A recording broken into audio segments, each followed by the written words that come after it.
Selamat pagi jemaat Tuhan, Shalom. Jemaat Tuhan yang ada mengikuti ibadah online dimanapun Anda berada, Shalom juga untuk Anda semua di sana dan di sini. Kita sedang berbicara tentang, masih ingat kita bicara tentang apa? Lazarus dan siapa?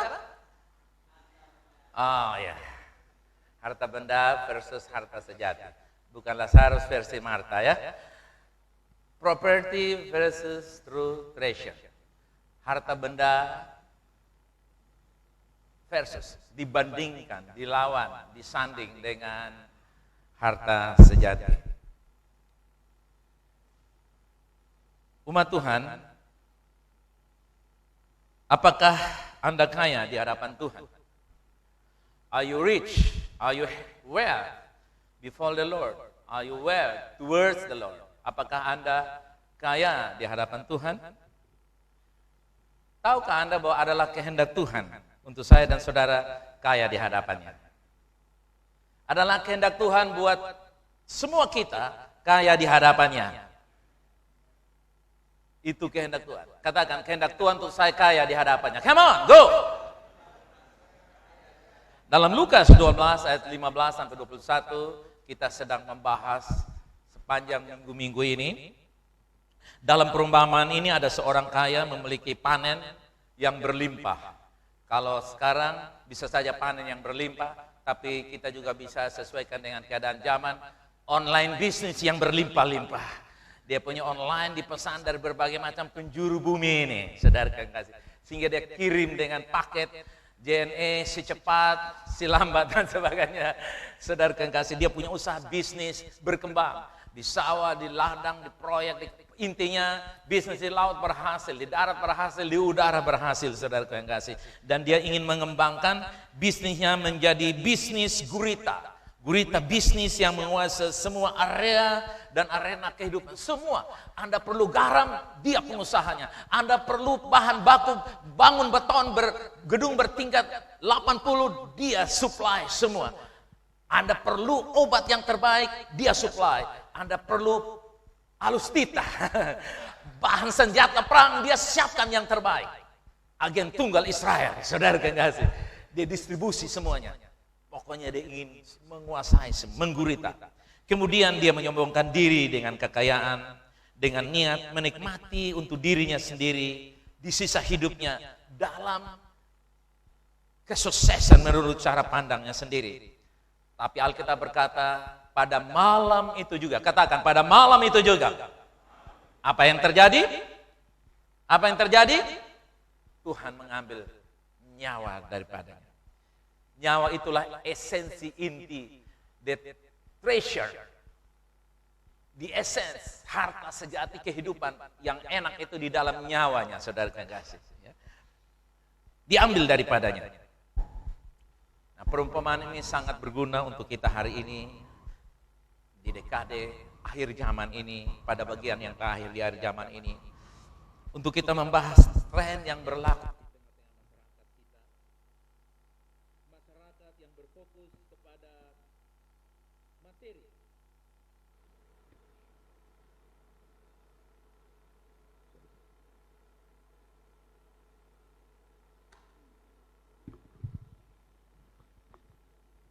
Masyarakat yang berfokus kepada materi ini, saudaraku, sehingga banyak orang termasuk kaum yang 50 ke atas maupun 50 ke bawah, semua lini kehidupan dalam semua usia mulai terdorong, cenderung, terbiasa dengan kemamuran-kemamuran yang menjadi gaya hidup. Bahkan kita melihat hari ini semua terdorong. Makanya dipromosi di online, di HP saudara, di televisi, di koran, dimanapun Anda mengikuti iklan-iklan, semuanya yang terbaik. Betul ya saudara? Tidak ada yang nomor 2. Semuanya serba terbaik. Ya. Semuanya serba terbaik, tidak ada kecap nomor 2, saudara yang kasih, tidak ada mie yang kualitasnya, semuanya pokoknya semua terbaik. Vitamin yang terbaik, obat yang terbaik, obat mah yang terbaik, semua pokoknya terbaik. Kenapa? Karena gaya hidup sekarang sudah tren kecenderungannya ke sana. Terkadang kita juga merasa sangat tertarik untuk mengikuti tren ini, sehingga saudara yang kasih, pada akhirnya kita harus kembali diingatkan dari ayat-ayat ini, bahwa dalam ayat yang ke-21 dari Lukas 12, demikianlah jadinya dengan orang kaya yang mengumpulkan harta bagi dirinya sendiri jika ia tidak kaya di hadapan Allah. Ini yang harus diingatkan kembali lagi kepada kita, agar kita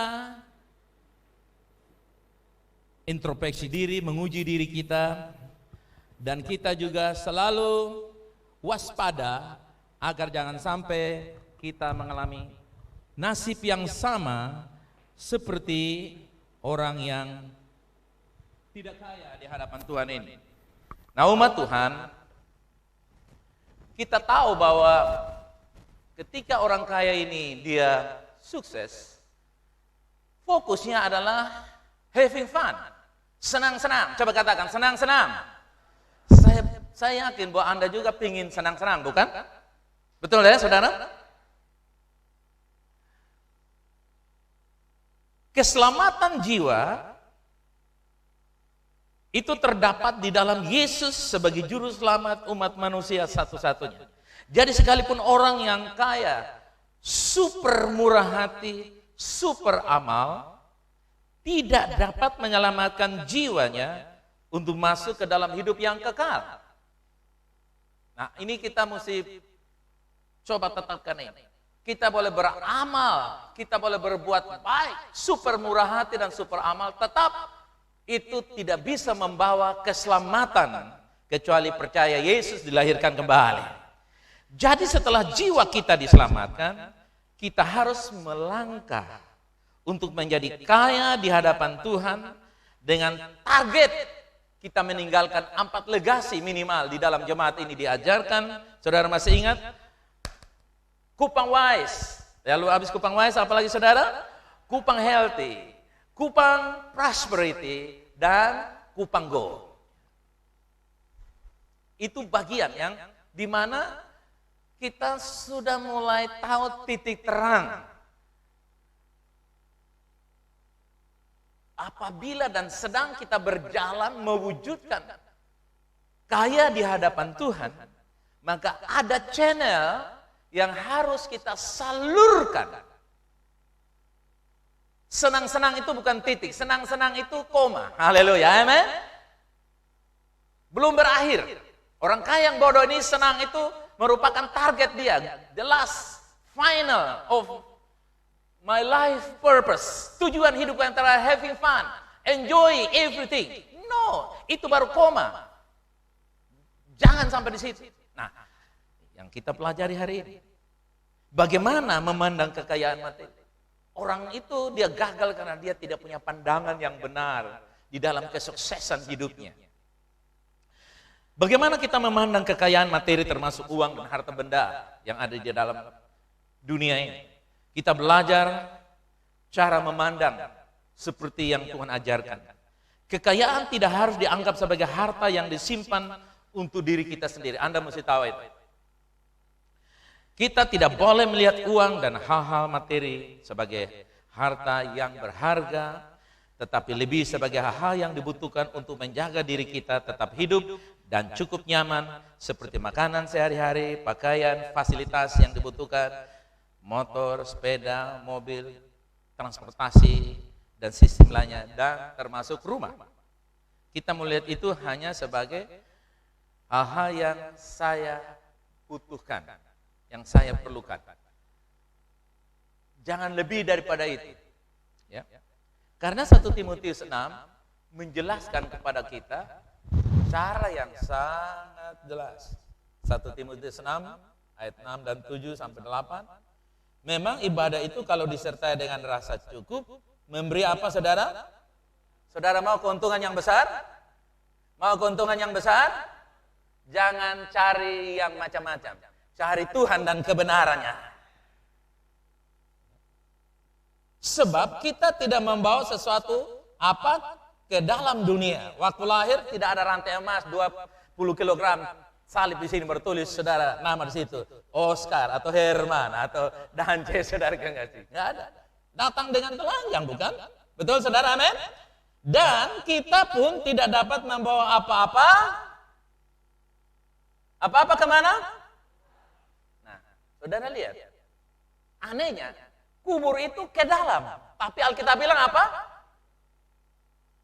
Tahukah Anda bahwa kita punya tubuh yang ke dalam. Tapi roh kita, jiwa kita kemana? Kemana? Keluar. Ke alam yang lain. Nanti akan kembali juga ke sini, saudara kekasih. Nanti kita akan sampai di sesi-sesi kita ke 7, 8, sampai 18 kita akan bahas di sana. Supaya saudara nanti pikir, kok kaya juga nanti kembali ke surga. No, kaya kamu akan enjoy. Sudah, kita jangan sampai ke sana dulu, kita fokusin. Oke, itu seru nanti. Jadi, coba ayat 8 baca sama-sama. 2, 3, come on!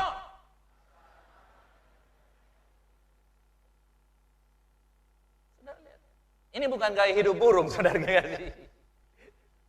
Ada makan, ada pakaian, rumah dapat di mana? No. Tapi ini, saudara kasih, memberikan kepada kita sebuah kepercayaan bahwa apa yang kita perlukan tidak sama dengan apa yang kita inginkan dalam hidup ini.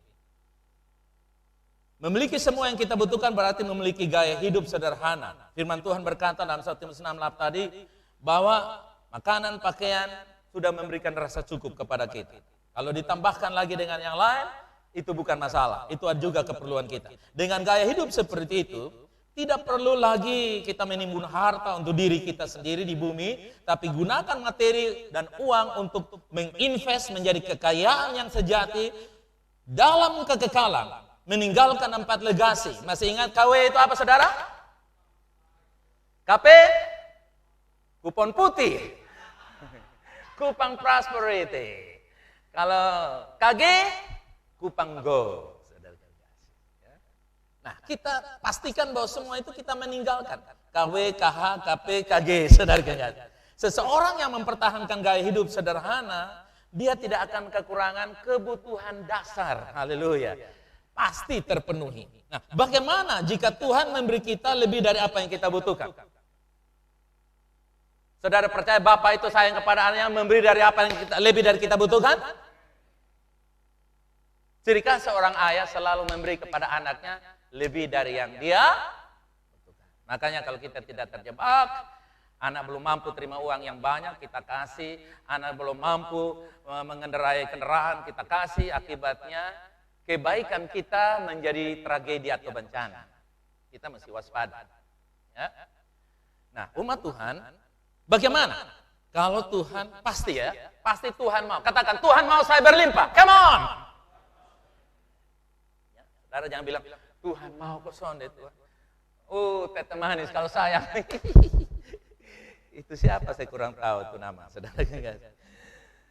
Di sini masalahnya, orang Kristen sering mulai alami problem karena kita tergoda seperti orang kaya yang bodoh mengatakan, ya saya sangat kaya, saya sudah memiliki semua, lebih dari orang lain, lebih dari kawan, lebih dari saudara, lebih dari orang sekota, sebaya saya. Saya ingin mengakomodasikan semua itu sebagai tambahan aset saya untuk saya semakin double happiness, double sukacita atau kebahagiaan di dalam hidup saya.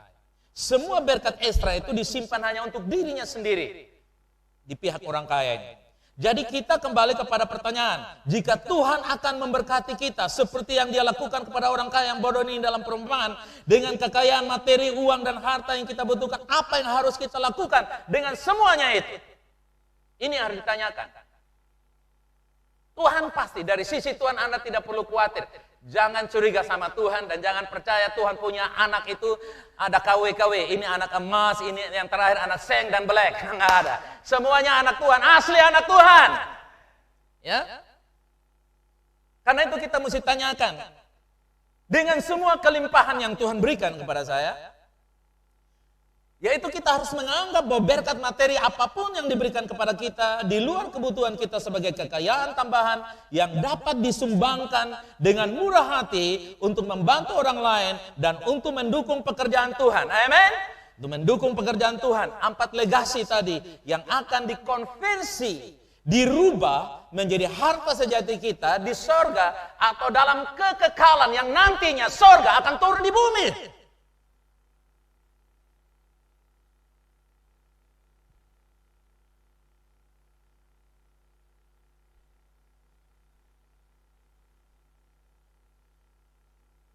Semuanya itu harus dikonversi. Orang kaya yang bodoh itu dia belum merubah dari yang tidak kekal harus dirubah kepada yang kekal, dari yang tidak sejati daripada yang tidak benar menjadi yang benar, dari yang tidak sejati menjadi yang sejati. Dia cepat puas dengan berkata, "Tonight I will enjoy my life with all the wealth that I got." Semua yang aku dapat malam ini aku akan berfoya-foya. Tahu-tahu selesai hidup. Nah, saudara, kita mesti cepat konversi. Konversi itu rubah dari yang tidak benar, tidak sejati menjadi sejati atau kekal. Yang mengerti ada kata amin yang luar biasa? Yes. Itulah seharusnya seorang Kristen memandang semua kekayaan yang Anda dapat di bumi ini. Harus konversi. Nanti saya ajarkan dan kita sudah punya cara konversi. Konversilah kepada 4 delegasi tadi. Menabur di sana. Dan ini ada banyak kebenaran-kebenaran yang nanti kita akan gali keluar dari sana. Kalau mau makmur, taburlah dalam kemakmuran. Kalau mau sehat, taburlah dalam kesehatan. Kalau mau tidak capek berjalan, taburlah dalam transportasi, dalam misi. Amin. Kalau tidak mau miskin ekonomi, taburlah dalam dunia ekonomi, kupang prosper. Nah, itu sisi lain kita akan bahas di sana. Tapi saudara lihat, ini Tuhan sudah berikan kepada kita konversi. Kita kalau datang ke luar negeri, turun pertama di airport, kita cari apa? Kalau Anda sudah ke luar negeri, tempat penukaran apa? Uang. Kenapa? Anda bawa rupiah ke luar negeri, tidak laku. Mesti dikonversi kepada mata uang itu. Nah, kekayaan dunia ini uang tidak pakai di sorga. Itulah sebabnya uang dan harta kita, emas, perak dunia ini tidak dipakai di sorga. Kalau Anda punya semuanya itu, konversilah cepat-cepat supaya masuk ke sorga. Anda punya materi, haleluya, yang bisa dipakai di sorga. Kalau tidak, nothing. Kita menjadi orang yang paling miskin, tidak punya apa-apa. Jadi mereka yang memilih untuk mengumpulkan semua kekayaan ekstra itu untuk diri mereka sendiri mungkin kaya di mata dunia, tapi di mata Tuhan mereka semua adalah orang-orang bodoh yang malang. Betapa menyedihkan melihat mereka hidup dalam delusi hidup, mengumpulkan dan menimbun harta yang sama sekali bukan kekayaan sejati. Mereka tergila dengan semua yang palsu yang sebenarnya itu nothing at all, nggak ada artinya apapun di hadapan Tuhan. Nah, bagaimana kita menjadi kaya di hadapan Tuhan? Tadi kita sudah mengukur bahwa semua harta benda materi dunia ini, sedikit maupun banyak, itu semua harus dikonversi agar nanti itu kembali menjadi aset kita di dalam kekekalan.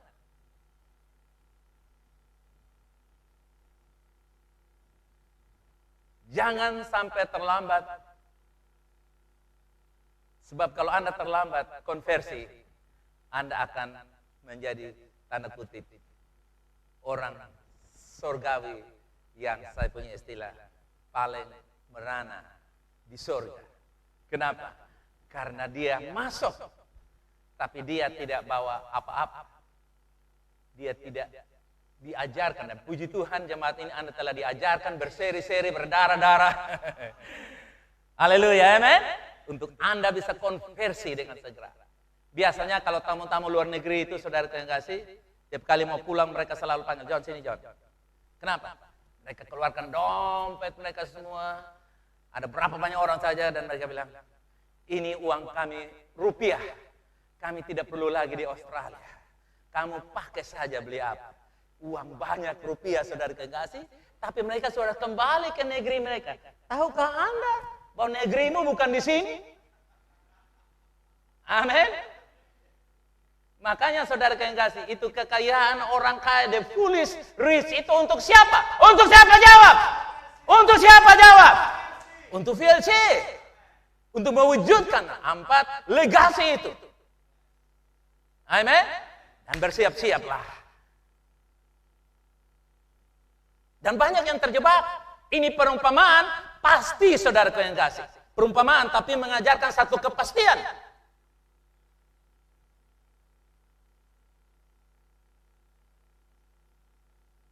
Bagaimana seseorang menjadi kaya di hadapan Tuhan? Paling tidak ada 5 cara untuk kaya di hadapan Tuhan. Yang pertama, jadilah kaya dalam kasih. Katakan, kaya di dalam kasih. Rich in love. Kaya dalam apa saudara? Kasih.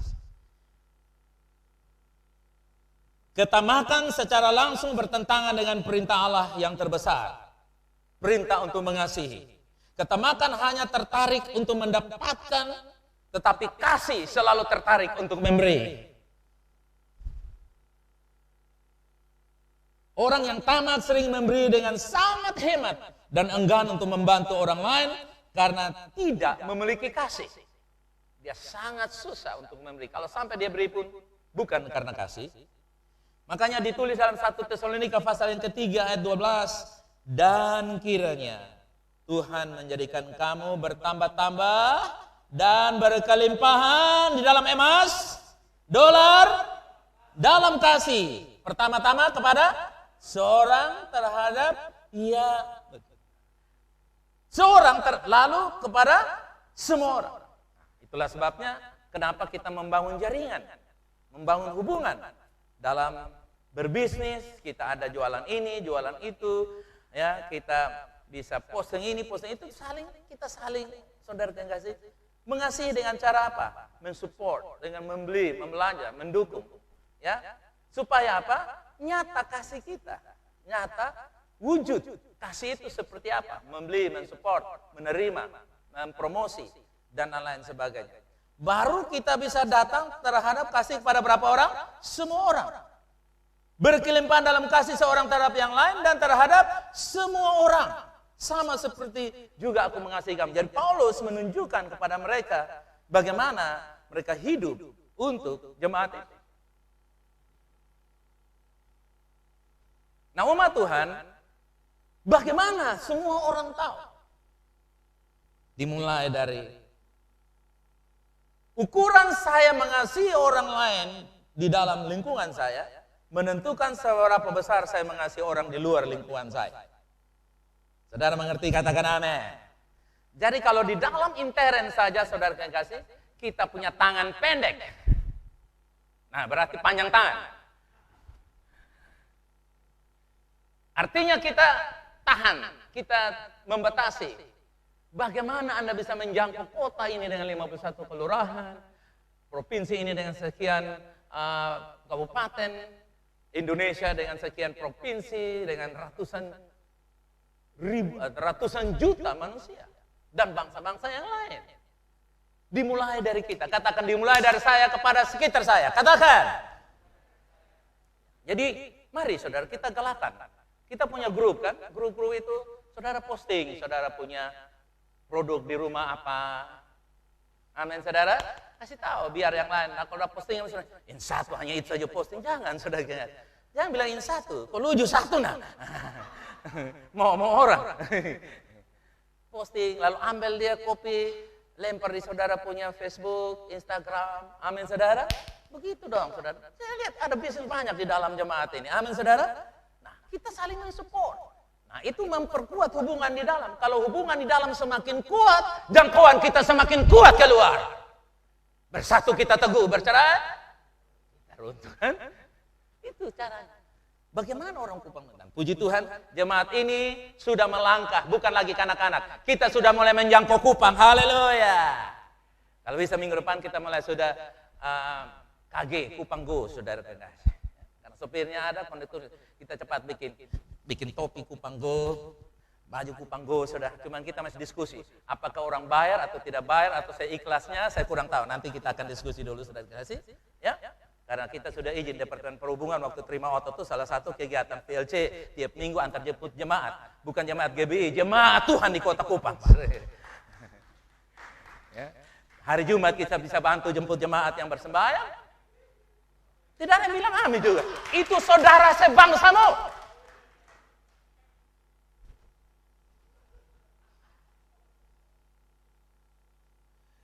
Nah, saudara, 1 Timotius 6 ayat 17 ini luar biasa. Peringatkanlah kepada orang-orang kaya di dunia ini agar mereka jangan apa? Tinggi hati dan jangan berharap pada sesuatu yang tidak tentu. Seperti apa? Seperti apa? Melainkan pada Allah, berharap kepada Allah dalam kekayaannya memberikan kepada kita segala sesuatu untuk apa? The power to enjoy. Katakan, saya menerima kuasa untuk menikmati. Come on. Saya tidak punya banyak bergudang-gudang, tapi saya menikmati semua yang ada di gudang-gudang. Daripada hanya penjaga gudang, pemilik gudang tanpa menikmati isi gudang. Nah, baik saya tidak punya gudang apa-apa, but I enjoy everything store. Semua yang ada di gudang saya menikmati. Kan enak. Itu filosofi Alkitab begitu. Enjoy semua yang Tuhan berikan secara proporsional. Tidak korbankan hubungan kita dengan Tuhan dengan over enjoy atau menikmati dan merawat semua yang Tuhan berikan melalui usaha kita. Ya? Tidak over enjoy. Over enjoy itu apa? Nonton TV karaoke sampai jam kebaktian pun dia lahap terus. Dia sampai nyeliut lagi. John Deddy habis pengumuman kan? John Deddy pengumuman lagi. Tidak over enjoy. Amin saudara. Dia bisa nikmati. Nikmati dia punya taman, nikmati dia punya ayam, nikmati dia punya sawah, dia punya ladang, dia punya bunga yang dia sayangi itu saudara. Dibersihkan kutu-kutunya, disempel pakai sampo. Lalu dia bilang, sayang, bayangkan bunga dia panggil sayang saudara. Oke, nggak ada masalah. Itu terserah. Tapi saudara jangan melebihi. Jangan apa? Apa? Melebihi. Sampai posting semua yang dia senang. Sampai semuanya itu dia senang. Sampai dia senang ini dipost semuanya. Itu terlalu berlebihan. Saya kasih sandingkan kamu dengan Arta Halilintar saja. Biar kamu kalahkan dia. Enjoy. Katakan, semua dinikmati. Mulai hari ini dengar, kerinduan saudara Tuhan penuhi untuk nikmati. Ada yang orang rindu jalan-jalan ke Israel. Terima dalam nama Yesus. Ada yang bilang, nanti kalau saya punya rumah, ada yang mau taman seperti saya punya. Terima dalam nama Yesus. Ada yang mau kolam renang, terima dalam nama Yesus. Apa saja, terima. Ada yang mau ganti motor, terima. Tapi tidak boleh ganti istri dan suami. Tolong.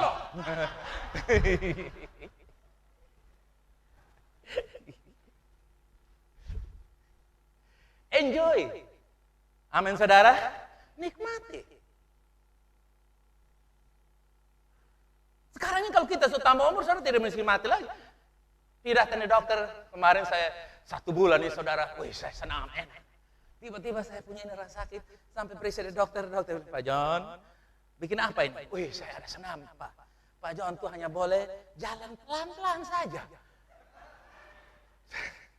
Lalu Pak John juga boleh angkat di bawah 5 kilo. Tuhan Yesus. Oh, 5. Kenapa kau vonis saya begitu? Dia bilang, ya, itu Bapak supaya Bapak bisa seimbang, bisa begini. Oh ya baik. Amin saudara. Ya saya tidak bisa over lebih-lebih lagi. Wih, hebat. Oke, saudara. Ya, jadi bilang kiri kanan, nikmati itu ukur-ukur. Bilang di kiri kanan.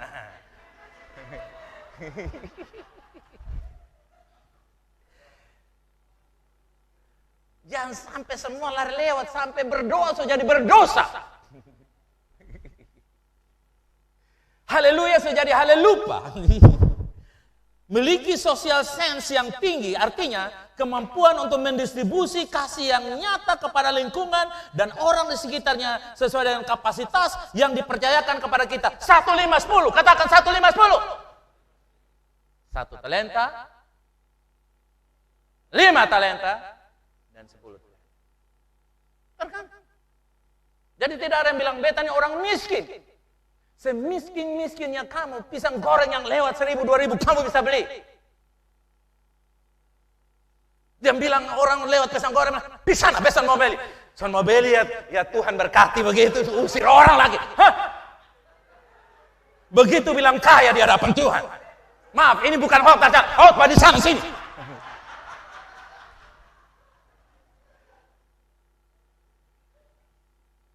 Kadang-kadang saya lihat, kalau ini anak kecil yang jual, saya turunkan, pulang, kasih tau mama yang berjual itu koran, jangan kau. Tapi kalau mereka besar-besar, karena saya tidak suruh koran, tapi sudah, nih 2.000, 3.000, Pak koran sudahlah, saya nggak baca, ini uang untuk kamu. Don't cium itu uang. Dan tanda itu otot, Tuhan berkata. Amin. Hidup itu seperti begitu. Tidak punya banyak, tapi membuat orang ingat Tuhan. Amin. Jadi saudara yang kasih, ayat 18 dari 1 Timotius tadi. 1 Timotius 6 ayat 18, peringatkanlah kepada mereka agar mereka berbuat baik dan menjadi kaya dalam kebajikan dan suka memberi dan membagi. Memberi dan membagi. Paling tidak senyum. Jangan extra jos, kurang bagus. Memberi dan membagi. Ayat 19, ini luar biasa. Dengan demikian, kuat.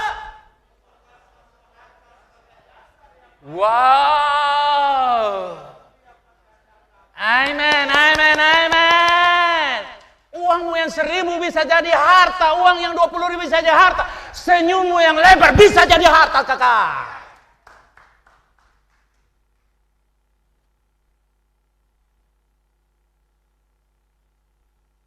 Anda punya peluang untuk bermurah hati dan memberi. Katakan, saya punya peluang untuk bermurah hati dan memberi. Come on. Karena saudara punya banyak hal. Ada mental-mental orang miskin. Jika Anda kaya akan kasih, Anda tidak akan tamak. Sekali lagi, jika Anda kaya akan kasih. Katakan, jika saya akan kasih, saya tidak akan tamak. Kenapa?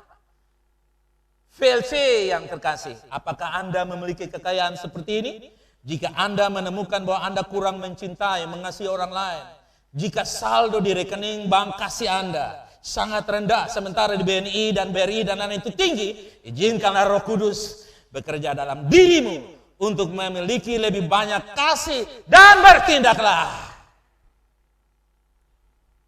Saldo rekening kasih. Coba katakan 2, 3.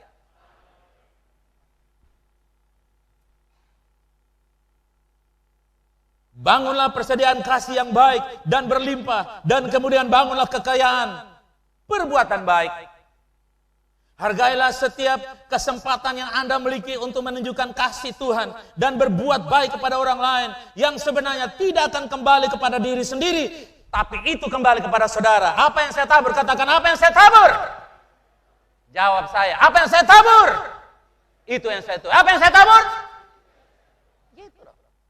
Anda tidak pernah akan kehilangan kalau Anda bermurah hati, karena apa yang ditabur orang itu juga dituai.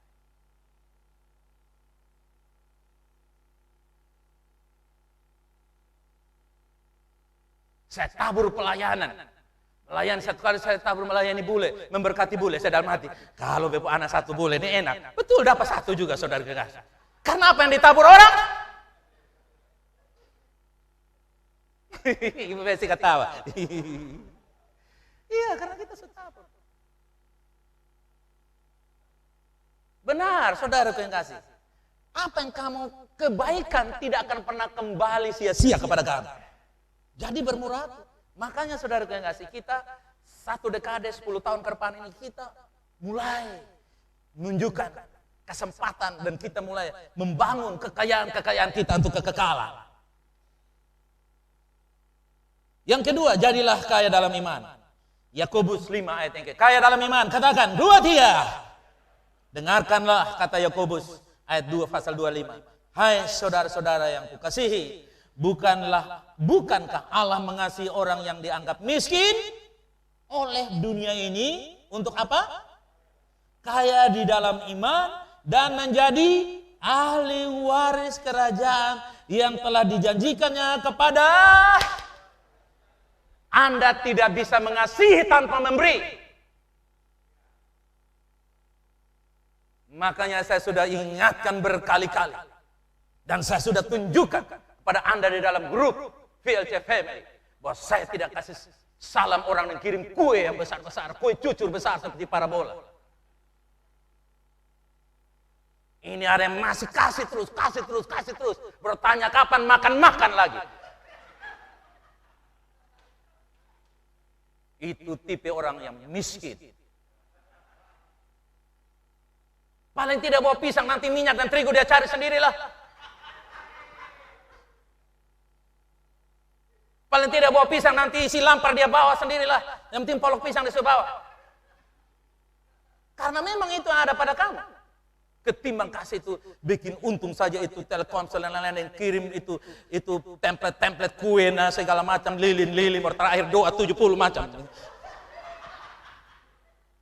Saudara, kita cara hidup mula harus lain, amin.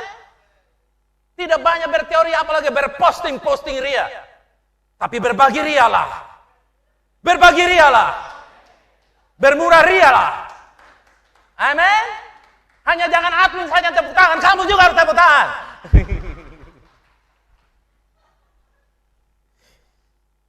Saudara lihat, kita ini saudara yang kasih, mengasihi Tuhan. Dan mengasihi kita diwariskan kerajaan. Kerajaan itu mau simpan di mana? Siapa bisa sembunyi kerajaan? Korek api bisa. Kerajaan dengan kata lain. Semua yang saya punya akan saya nikmati dalam kerajaan Allah. 2, 3, come on! Makanya masuk kerajaan Allah itu jangan kaki kosong, kepala kosong, semua kosong habis. Berpunya orang peselimut kalau leleke. Sedalam kekekalan kamu leleke selimut terus. 70 tahun, 80 tahun di ini kolbana sana cukup.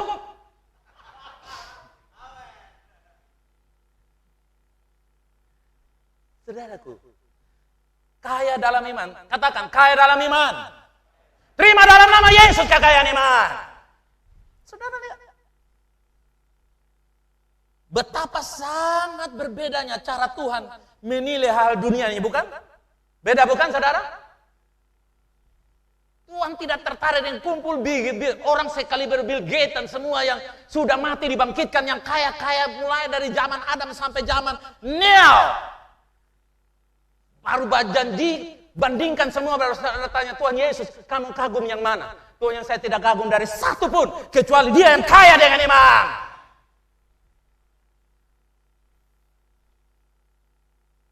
Tapi banyak orang tua mendidik anak. Lu belajar baik-baik. Dalam hati mama su capek, kas aja lu baca tulis. Dia belajar baik-baik. Lu jadi kaya, lu hebat. Lu beli ke mama konde, lu beli ke mama HP. Lu besar mau jadi apa? Beta mau dirikan perusahaan untuk musnahkan semua HP. Kenapa? Karena beta oman ya mama melihat HP terus.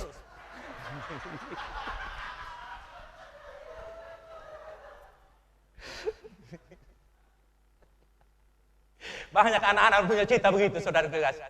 Karena anak so jatuh di bawah kolong tapi di rumah marah. Lu mau jadi apa anak? Beta mau jadi CEO pengmusnah HP. Kok begitu? Iya, aku mama lihat beta di bawah kolong, mama masih asik terus.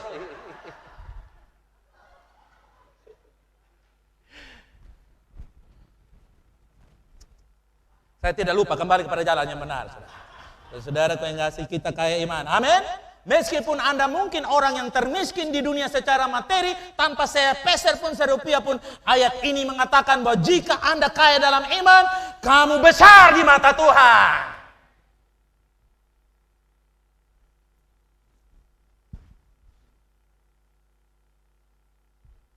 Mulai dari sekarang saya anjurkan mereka-mereka yang ingin punya mantu, berimanlah supaya yang datang itu mantu yang kaya apa? Kaya apa? Betul. Kamu akan diuji. Dia apa? PNS kok bukan? Bila saya dia PNS, bahkan PNA, pegawai negeri asing.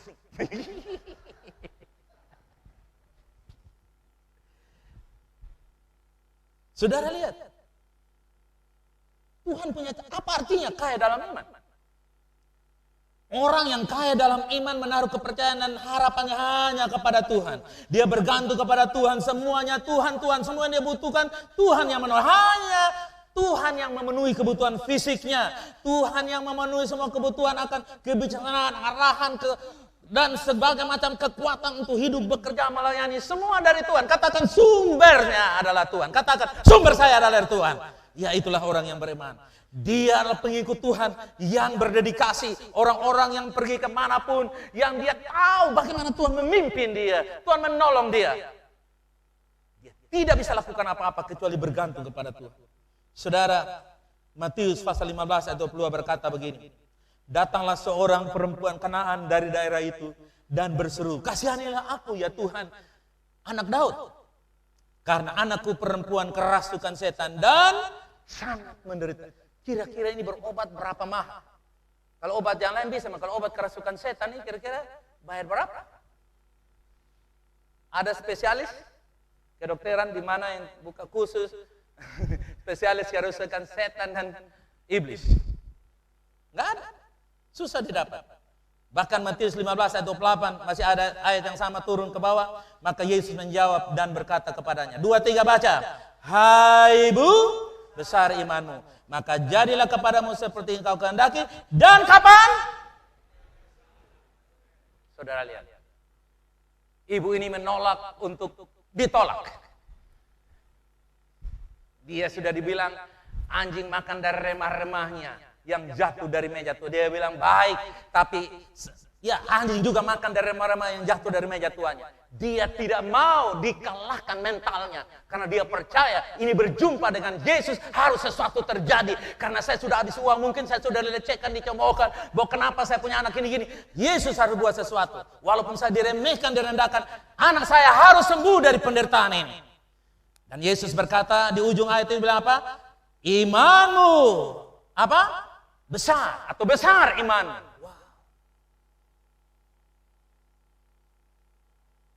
Iman ibu ini kalau diuangkan kira-kira berapa? Saudara, jangan cari uang besar, cari iman yang besar. Amen? Jangan terbuai, terkesima, apalagi ditipu dengan harta benda dunia. Yang sebenarnya iman jauh melampaui semuanya itu. Orang lain yang kaya dalam iman adalah seorang Romawi. Kita lihat di dalam Lukas pasalnya yang ke-7 ayat 4-7. Mereka datang kepada Yesus dan dengan sangat meminta pertolongannya. Katanya, ia layak untuk ditolong. Ayat 5, sebab ia mengasihi bangsa kita dan dialah yang menanggung pembangunan rumah ibadat kita. Bukan panitia pembangunan rumah, tapi apa? Dia penanggungnya, dia yang menanggung, bukan penanggung jawabnya, dia yang menanggung semua. Lalu Yesus pergi bersama-sama dengan mereka. Ayat yang ke-6, ketika dari jauh dari rumah perwira itu menyuruh sahabat-sahabatnya untuk mengatakan kepadanya, Tuhan, janganlah bersusah-susah sebab aku tidak layak menerima Tuhan dalam rumahku. Sebab aku juga menganggap diriku tidak layak untuk datang kepadamu. Tetapi katakan saja sepatah kata, maka hambaku itu akan sembuh. Setelah Yesus mendengar perkataan itu, apa yang terjadi dengan Yesus? Ia heran akan dia.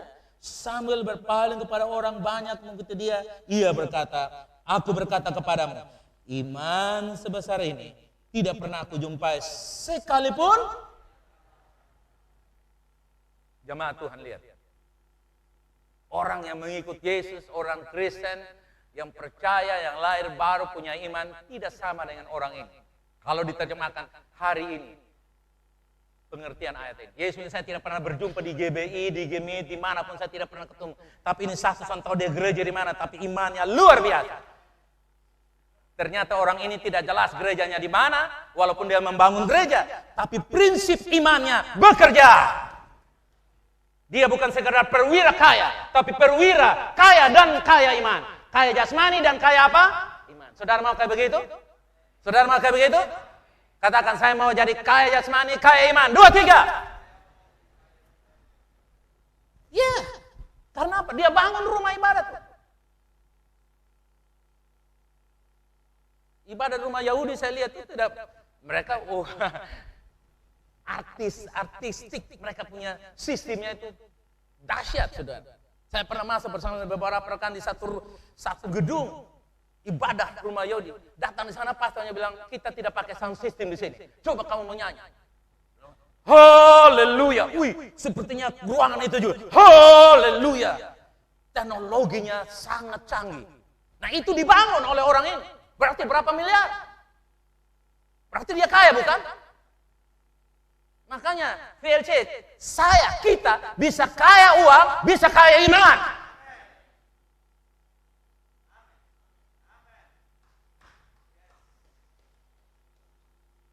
Jangan hanya mau kaya iman saja, tapi kaya apa juga? Jangan hanya mau kaya uang saja, tapi juga kaya apa? Kaya iman dan uang jalan sama-sama. 2, 3. Karena orang lapar tidak mungkin kamu thinking roh lapar keluar. Tapi bawa dia kasih nasi bowl yang tinggi. Gunung dia makan kenyang, dia bilang, Bapak gereja di mana? Lu jangan tanya, terima Yesus duluan. Amin. Saudara, katakan, kejadian pada perwira ini bisa terjadi dalam hidup saya. 2, 3.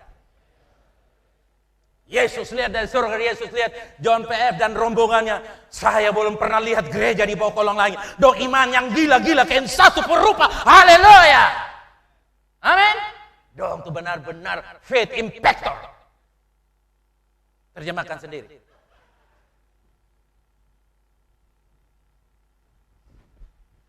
Haleluya.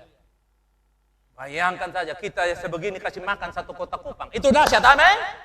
Tidak bilang dahsyat. Saya tidak musik, tapi saya punya passion luar biasa. Kenapa? Karena uang tidak artinya dibandingkan dengan iman. Amen. Bahkan saudara yang kasih ini lebih dahsyat lagi. Coba saudara baca Markus 9 ayat yang ke-24. 2, 3. Come on.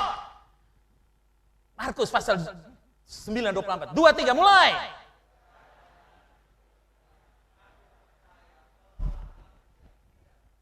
Dengar saya, VLC, jika Anda mau kaya dalam iman dan melihat saldo iman tadi yang pertama saldo apa tadi?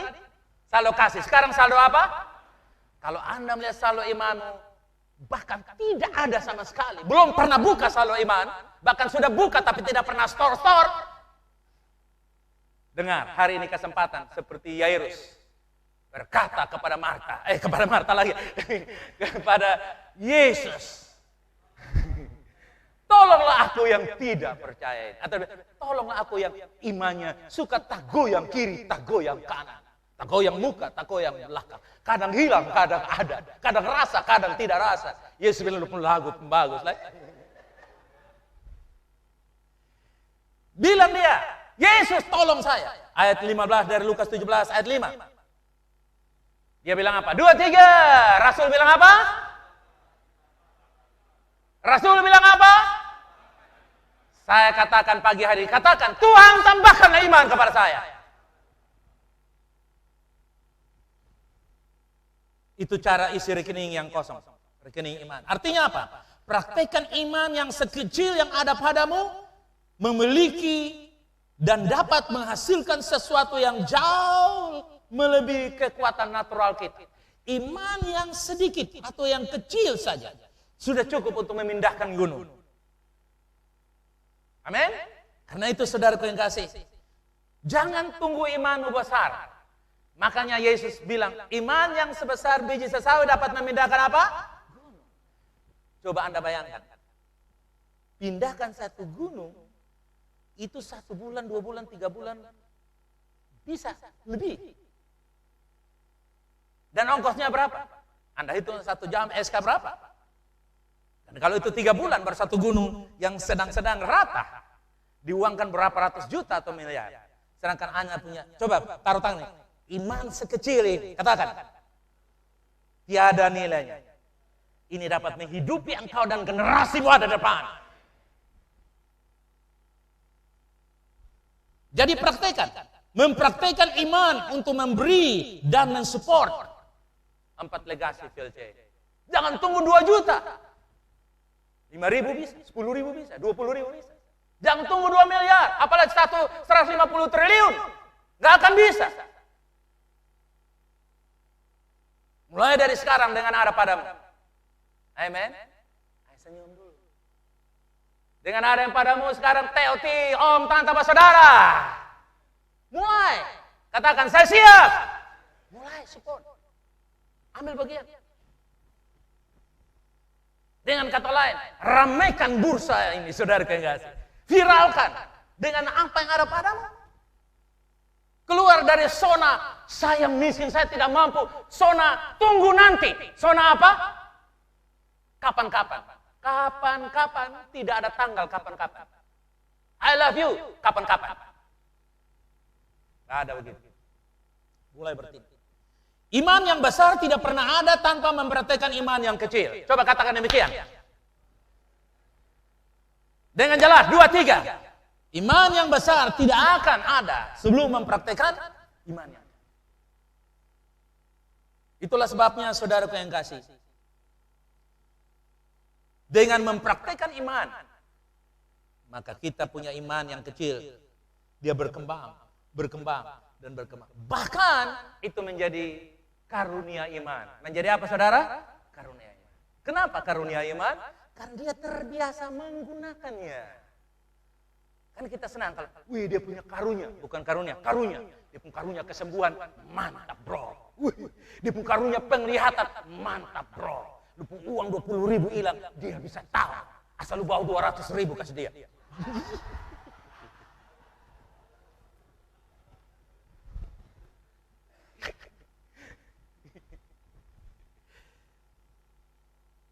Katakan, saya menerima karunia iman dengan mempraktekkan iman saya yang kecil. 2, 3, mulai.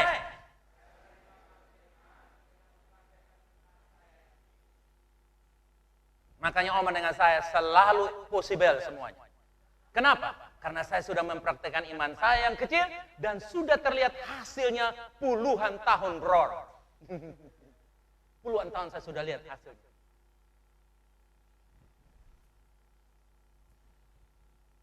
Yang ketiga, jadilah kaya dalam apa saudara? Oke. Kolose 1 ayat 10. Sehingga hidupmu layak di hadapannya serta berkenan kepadanya dalam segala hal. Dan kamu memberi buah dalam segala pekerjaan baik. Dan bertumbuh dalam pengetahuan yang benar tentang Allah. Inilah ciri khas kekayaan yang harus kita miliki. Kaya dalam pengenalan akan Allah. 2 Petrus 3 ayat 18. Tetapi bertumbuh dalam kasih karunia dan dalam pengenalan akan Tuhan dan Juru Selamat kita, Yesus Kristus. Baginya lah kemuliaan. Sampai kapan? Haleluya. Yeremia 9 ayat 24. Sama-sama baca, 2, 3. Tetapi siapa yang mau bermegah, baiklah bermegah karena yang berikut ini. Bahwa, ganti nama saudara. Memahami dan mengenal aku. Bahwa akulah Tuhan yang menunjukkan kasih setia, keadilan dan kebenaran di bumi. Sungguh semuanya ini kusukai, demikianlah firman Tuhan. Tuhan senang kalau kita kaya dengan mengenal Tuhan. Bagaimana kita bisa menjadi kaya dalam pengetahuan tentang Tuhan? Mari kita membangun kekayaan pengetahuan bukan sekedar kita punya pengetahuan ekonomi berbasis pengetahuan, tapi kita menjadi orang kaya dalam pengetahuan tentang Tuhan. Kita lihat di dalam Roma 11 ayat 33. Oh alangkah dalamnya kekayaan, hikmat dan pengetahuan Allah. Sungguh tak terselidiki keputusan-keputusannya dan sungguh tak terselami jalan-jalan. Nah, Tuhan senang kalau kita mencari tahu tentang Dia, mengenal tentang Dia. Bagaimana? Yaitu dengan cara kita spend time, meluangkan waktu dalam doa, dalam perenungan firman Tuhan. Itu caranya. Saudara jangan pernah bilang, oh saya akan kenal Tuhan kalau kursus online Alkitab atau sekolah Alkitab 1 tahun saja. Atau 1 semester. No. dengan doa, bersekutu secara pribadi, secara rutin, berdoa, mencari wajah Tuhan, membaca, merenungkan firman Tuhan, menggunakan fasilitas online untuk menyelidiki Alkitab, Anda bisa mengenal. Semakin Anda tahu, engkau praktekkan. Semakin engkau praktekkan, engkau tahu, engkau praktekkan. Tahu dan praktek menjadi dua sisi yang membuat Anda kaya akan pengenalan kepada Tuhan. Gunakan, saudara, paket gratis. Ada paket gratis katanya yang suka di Telkomsel kasih paket gratis, asal kirim sampai itu blue bar, itu batang biru penuh. Saudara kirim sampai 2 bulan baru saudara dapat paket 50.000. Nah, pakai itu paket yang saudara dapat. Download Alkitab. Kalau tidak bisa baca karena mata rabun, download bisa dengar. Kalau mata dan telinga tidak bisa, download itu huruf Braille. So, kamu raba-raba bisa tahu. Kalau sampai tidak tahu semuanya, kau omong kosong, kau bisa tapi tidak mau.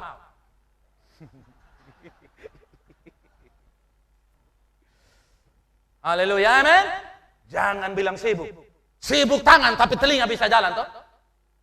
Sibuk kaki tangan tapi Anda bisa lihat toh. Tuhan kasih panca indera ini pasti ada guna, saudara kasih. Gunakan. Dengan demikian Anda bisa tahu pengenalan akan Tuhan. Semakin Anda tahu akan Tuhan, Anda tidak akan tergoyahkan. Iman ibarat software yang dipakai untuk mendownload pengetahuan akan siapakah Tuhan dan siapakah Tuhan dengan cara kerjanya. Nah, iman datang dari mana? Dari yang Anda tahu tentang Tuhan. Dan semakin Anda tahu, Anda punya software knowing God. Softwarenya namanya apa? Knowing God. Software namanya apa? Mengenal Tuhan. Klik. Langsung saudara kekasih keluar Tuhan dengan cara kerjanya. Dan ketika Anda tahu Tuhan cara kerjanya, calon mertuamu lihat engkau dengan mata kaki, tapi engkau tenang saja. Lama-lama dari mata kaki berubah menjadi mata sebelah. Lama-lama 2 mata, lama-lama pakai kacamata, lama-lama dia bilang, inilah anak mantuku yang kukasih, kepadanya aku serahkan putriku.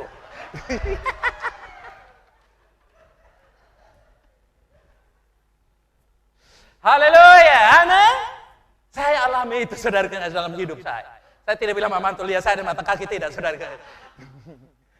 Cuman saya alami pengalaman hari saya lihat itu terjadi dalam hidup saya. Jangan pernah anggap enteng yang ini manusia orang beriman, ini manusia orang beriman. Hah, saudaraku yang kasih, saya mau buktikan Ibrani 11 ayat 3. Coba kita baca. Jangan pernah anggap enteng dengan orang beriman, ya. Coba baca 2, 3. Karena iman kita mengerti. Karena apa? Bukan karena pengetahuan, bukan karena profesor doktor, tapi karena apa? Kita mengerti bahwa alam semesta telah dijadikan oleh firman Allah, sehingga apa yang kita lihat telah terjadi. Saudara bayangkan, itu ayat itu dahsyat. Amin. Jadi yang pernah bilang, John Panggida itu udah beriman. Baca itu ayat. Saya beriman supaya saya tahu dunia ini di bawah telapak kaki saya. Bilang amin, jangan tertawa. Saya ingat turun di Australia pertama tuh orang, saya tidak tahu Toti di sana. Tidak ada orang Panggida di Australia.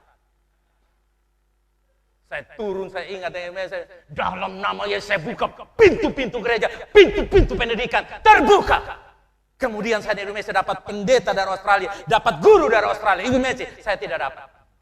Karena saya tidak aktif menjadi guru. Cuman saya mengajar guru-guru banyak.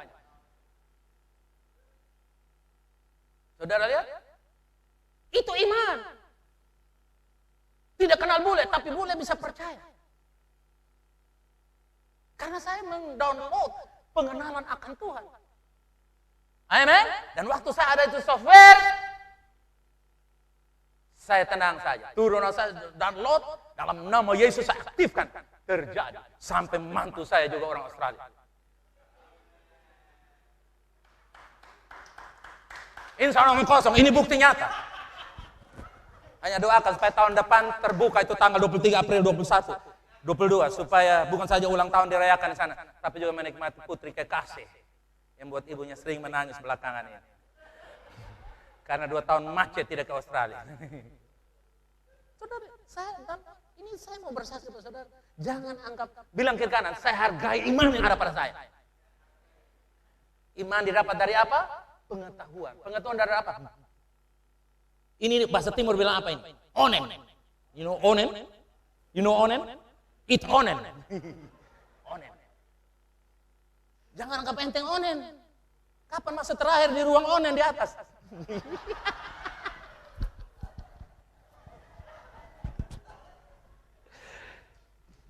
Saya tiap pagi, kalau mau ketemu tiap pagi datang. Karena kalau saya tidak membangun hubungan dalam doa, banyak gereja tutup di masa pandemi, saudara terkasih. Yang ada jemaatnya istri, anak. Jadi isi doa syafaat, suami khotbah, anak song leader, mantu-mantu jemaat.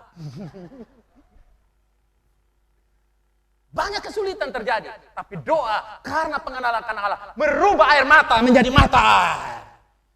Yang keempat, jadilah kaya dalam hidup. Saya baca ayat ini, Anda cukup terkenal. Yohanes 10, bagian B. Dia bilang apa? Baca. Aku datang dan hidup. Oke, ganti nama saudara. 2, 3. Aku datang supaya VLC mempunyai hidup dan mempunyai dalam. Saya tolak mati, enggak mau hidup enggan dalam nama Yesus. Hidup dengan sepenuhnya. Katakan, hidup dengan sepenuhnya. Benar-benar hidup. Saudara lihat. Dia datang, dia memberikan. Itu yang namanya Zoe Life. Zoe Life adalah hidup Tuhan yang diberikan kepada kita. Katakan, saya menerima hidupnya Tuhan. Hidupnya Tuhan itu ada di dalam roh saudara. Dan roh saudara bisa nyata dalam tubuh kalau Anda punya jiwa itu sehat. Pikiran yang dimotori dengan perenungan firman. Membuat jiwamu mengkonek antara roh yang kaya, roh yang penuh kebahagiaan, sukacita, tanpa uang, tanpa emas, tanpa jabatan, harta dan kedudukan, tanpa istri, tanpa suami, tapi dia secara pribadi karena rohnya ada sempurna. The life of God, the soul life, maka firman yang dia renungkan dengan pikiranmu adalah jambatan mengkonek roh yang dahsyat terkoneksi dengan tubuhmu sehingga tubuhmu makmur. Kasih pujian bagi dia, come on. Gitu dong, saudara terkasih. Banyak orang tidak makmur. Kenapa? Karena jiwanya tidak makmur. Perenungannya tidak. Yang direnungkan apa? Beras naik harga. Menikah ongkosnya mahal. Belum belisnya, belum ini, belum event organizer-nya, belum ini. Lebih baik jangan kawin saja. Dia kutip Matius pasal 19. Padahal Yesus dia bermaksud jangan kawin karena mahal. Oh, lebih baik saya sewa rumah aja 40 tahun karena bangun rumah mahal. Lebih saya pindah di Pulkera, pun belakang, di Sabulia, Reujua, pun belakang. Di Kupang terlalu mahal. Tidak. Dimanapun Anda berada, Anda katakan dalam diri saya ada hidup Tuhan yang sesungguhnya. Katakan.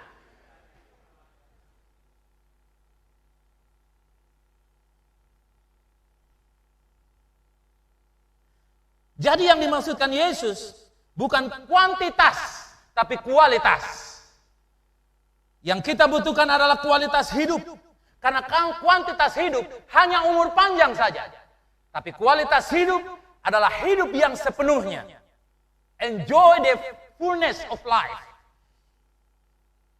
Bagaimana kita mengukur kehidupan berkelimpahan itu? Ada beberapa arahan dari Filipi 3 ayat 8. Melahan segala sesuatu anggap rugi karena pengenalan akan Kristus Yesus Tuhanku lebih mulia daripada semuanya itu. Semuanya oleh karena dialah aku telah melepaskan semuanya itu dan menganggapnya sebagai apa? Berkat. Tidak. Sebagai apa? Sampah. Supaya aku memperoleh Kristus. Semuanya dianggap rugi. Dengan kata lain, motor, mobil, rumah, tanah yang berlimpah itu nggak ada artinya. Itu hanya alat untuk saya konversi menjadi kekayaan saya. Karena Yesus adalah kekayaan saya yang sejati. Filipi 4 ayat yang keempat dia bilang apa? Bersukacitalah senantiasa. Bersukacitalah. Dia punya pandangan hidup itu begitu, saudara terkasih. Filipi 4:13. Ini ayat sangat luar biasa. 2, 3. Segala perkara dapat Ganti nama saudara 23. Segala perkara dapat JPF VLC tanggung dalam Kristus yang memberi kekuatan. Lihat. Jadi Yesus Kristus menjalani kehidupan yang paling sempurna dan berlimpah yang pernah dia jalani. Siapapun yang pernah jalani kehidupan yang berlimpah di dalamnya, dialah Kristus. Dia jalankan kehidupan yang luar biasa. Oleh karena itu kita hidup berkelimpahan berarti hidup bagi Kristus dan bersama dengan Kristus. Suatu kehidupan Allah yang beroperasi dalam kita, yang menghasilkan semua sukacita, kuasa dan kasih-Nya, dan Tuhan Yesus Kristus sebagai satu sumber kehidupan kita. Hidup berkelimpahan diukur dari segi keterlibatan Yesus di dalam semua area dan kehidupan kita. Bagaimana keterlibatan Yesus terlibat di dalam diri kita. Dan yang kelima, terakhir. Yang kelima apa saudara? Kaya dalam pekerjaan Tuhan. Ada ayat yang sangat terkenal dari 1 Korintus 15 ayat yang ke-58. Ini akan menjadi ayat dasar untuk kita kaya dalam pekerjaan Tuhan. Karena itu saudara-saudara yang kekasih, berdirilah teguh, jangan goyah, dan giatlah selalu dalam pekerjaan Tuhan. Sebab kamu tahu bahwa dalam persekutuan dengan Tuhan, jeripayamu tidak sia-sia. 40 tahun lebih saya sudah melayani Tuhan dalam aspek berbagai macam yang orang lain pun tidak perlu mesti full time seperti saya. Kita bisa melakukan, katakan, saya bisa lakukan pekerjaan Tuhan dalam level apapun. Ya. Dia bilang, jeripayamu dengan Tuhan tidak akan pernah apa saudara? Sia-sia. Benar. Mari kita berkelimpahan dalam pekerjaan Tuhan, terutama saat kita hidup di mana semakin dekat dengan waktu kedatangan Tuhan yang semakin dekat ini, saudara. Jangan nanti masih ada kesempatan lain. Jangan nanti, tolak nanti, tapi bertindak sekarang. Ini masanya untuk kita membangun kekayaan kita yang sejati di akhir zaman pada bagian yang terakhir. Untuk menjadi kaya dalam pekerjaan Tuhan, kita harus menginvestasikan apa saudara? Waktu, talenta dan harta kita dalam kerajaan Allah. Seperti yang diperintahkan oleh firman Tuhan. Carilah dulu kerajaan Allah dan kebenarannya. Amin. Dengan Anda mengutamakan Tuhan. Dengan daya, dana dan waktu yang ada padamu. Walaupun itu sedikit. Tapi dengan hati yang tulus kepada Tuhan. Itu dikonversi menjadi kekayaanmu yang sejati. Kolose 3 ayat 1 dan 2. Karena itu, kalau kamu dibangkitkan bersama dengan Kristus, yang dibangkitkan bersama dengan Kristus, katakan amin. Carilah perkara di atas, di mana Kristus ada, duduk di sebelah kanan Allah. Ayat yang kedua, 23. Pikirkanlah perkara yang di atas, bukan yang di bawah. Kalau Anda hanya masih berpikir, saya belum kaya, saya belum punya, saya belum ini, belum ini. Anda sedang paling miskin berada di bumi ini dan bumi sedang lenyap. Tapi kalau Anda dan saya yang dibangkitkan dengan Kristus, bilang apa? Cari perkara di atas, artinya prioritaskan perkara yang di atas. Kalau Anda utamakan perkara yang di atas, niscaya yang di bumi ini disediakan dengan cara Allah bagi engkau. Umat Tuhan, cari perkara yang di atas. Mari kita tidak hanya duduk dan membiarkan waktu berlalu, menangisi nasib. Kenapa saya tidak jadi ini dan ini, tidak punya ini dan itu.